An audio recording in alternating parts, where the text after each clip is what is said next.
আওয়ামী লীগ সরকারের যে দোষরা ছিল তাদের গ্রেপ্তার এবং দ্রুত নির্বাচনের দাবিতে আজকের এই আলোচনা সভার সম্মানিত সভাপতি লিটন ভাই, আমাদের মাঝে প্রধান অতিথি হিসেবে উপস্থিত হয়েছেন আমাদের মুন্সিগঞ্জের অহংকার, সারা বাংলাদেশের বিএনপির অহংকার, সাবেক ছাত্র নেতা, বিএনপির ভাইস চেয়ারম্যান।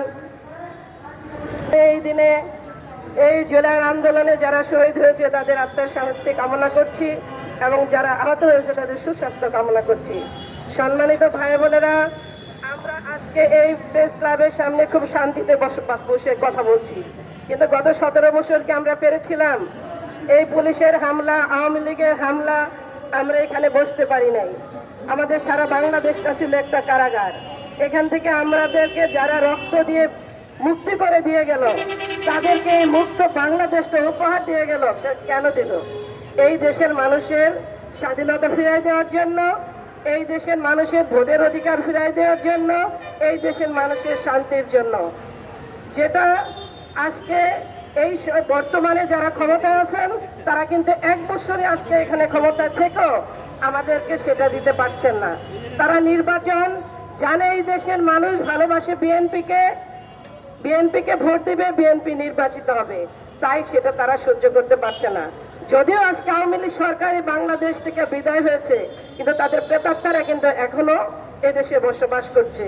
যারা আজকে দেখছি পিআর নির্বাচনের মাধ্যমে এই বাংলাদেশের মানুষের ভোটের অধিকার আবার হরণ করতে চাচ্ছে। যেটা দিনের ভোট রাতে করেছে, এখন পিআর মাধ্যমে তারা এমন ভোট দিতে চাচ্ছে যে আমার ভোট দিব বাংলাদেশের মানুষেরা, ভোট পাবে ভারতের মানুষ, তারা এসে আমাদের শাসন করবে। আরে ভাই, আমরা ভোট দিব ধানের শেষে আমাদের এলাকার নেতাকে। দুঃখ স্বাধীনতা যা কিছু আছে তাদের কাছে আমরা বলতে পারবো। আমরা কি আরেক এলাকার মানুষের কাছে সেটা বলতে পারবো? আমরা বিএনপিকে ভোট দিব, জামাত ইসলাম আমাদেরকে আমার এলাকায় শাসন করবে, এটা কখনো হয়? এসব বাংলামি, এসব ফাজলামি আপনারা বন্ধ করে দেশে ভোট দেন। দেশের মানুষের, এদেশের মানুষ জবাবদিহি সরকার চায়। আমরা যাকে ভোট দেবো তার কাছে আমাদেরকে জবাবদিহি থাকবে, কিন্তু এই উল্টাপাল্টা নির্বাচন দিলে আমাদের জবাবদিহির কারণ থাকবে না। তাই আমি বলতে চাই, এই সমস্ত বন্ধ করুন। দেশের এই স্বাধীন বাংলাদেশকে স্বাধীনভাবে চলতে দেন। মানুষের গণতান্ত্রিক অধিকার প্রতিষ্ঠা করার জন্য আবার দ্রুত নির্বাচনের ব্যবস্থা করেন। আপনারা এই দেশের যে আওয়ামী লীগ সরকারের প্রেতাত্মারা, সরকার, এমপি, মন্ত্রীরা আজকে দেশে ঘুরে বেড়াচ্ছে, কিন্তু তাদেরকে আপনারা গ্রেপ্তার করছেন না। আজকে বিমানবন্দর দিয়ে মানুষ, সব আওয়ামী লীগের নেতা মন্ত্রীরা দেশে বিদেশে সফর করতে যাচ্ছে, দেশ থেকে পলায়ন করছে, আপনারা গ্রেপ্তার করছেন না। আপনারা বারবার যে সংস্কার খেলা শুরু করেছেন, এই খেলা বন্ধ করুন। জনগণের মনের অবস্থা চিন্তা করুন, দেশের উন্নয়নের কথা চিন্তা করুন, এই দেশের স্বাধীনতা নিশ্চিত করুন, মানুষের ভোটের অধিকার নিশ্চিত করুন, এই দেশের উন্নয়নের কথা ভাবুন।